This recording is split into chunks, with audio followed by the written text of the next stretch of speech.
नमस्कार दोस्तों। हाल ही में इजराइल के प्रधानमंत्री बेंजामिन नेतन्याहू ने एक वार प्लान पेश किया है। इस प्लान को पहले जो सिक्योरिटी काउंसिल थी या सिक्योरिटी कैबिनेट थी उसके पास ले जाया गया और वहां से इस वार प्लान को जो है पास कर दिया गया है। इस प्लान के तहत ये कहा गया है कि इजराइल जो गाजा सिटी है इस पर क्या है पूर्णतः यहाँ पर आगे कब्जा करने वाला है। इस चीज़ को लेकर के इजराइल के साथ साथ जो अन्य देश हैं उनकी चिंताएं भी क्या हैं बढ़ गई हैं और इसको लेकर के कई देशों ने कंसर्न भी जाहिर किया है।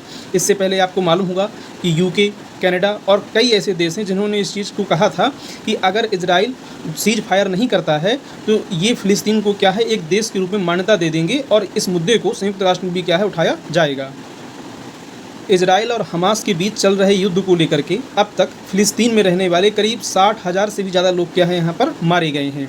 ऐसे में अगर गाजा सिटी को दोबारा से कब्जाने का प्लान बनाया जाता है तो यहाँ पर चिंताएं ये निकल के आ रही हैं कि जो लोग वहाँ पर रह रहे हैं उनका क्या होगा। एक ऑफिशियल हैं जिन्होंने अपना नाम ना डिस्क्लोज करते हुए यहाँ पर जानकारी दी है कि वहाँ पर फोर्स इवैक्यूएशन किया जाएगा, यानी कि उन लोगों को उस क्षेत्र से हटाया जाएगा और किसी और क्षेत्र में क्या है इनको यहाँ पर रखा जाएगा।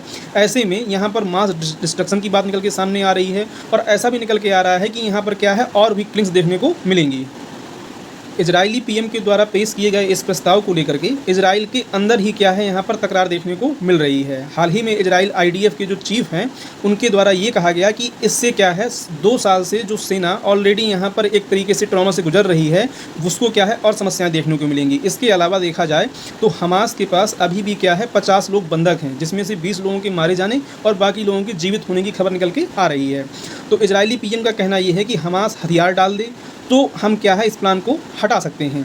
लेकिन जो ये प्लान लाया गया है गाजा सिटी को कैप्चर करने के लिए, जिन लोगों के परिजन क्या है वहाँ पर बंधक हैं हमास के पास, उनका कंसर्न निकल के आ रहा है। और हाल ही में क्या है उनके द्वारा नेतन्याहू के घर के सामने हाथों में चैन डाल करके क्या है प्रोटेस्ट किया गया है कि इस प्लान से होगा क्या कि जो बाकी बचे हुए लोग हैं हो सकता है हमास के द्वारा उनको भी यहाँ पर मार दिया जाए।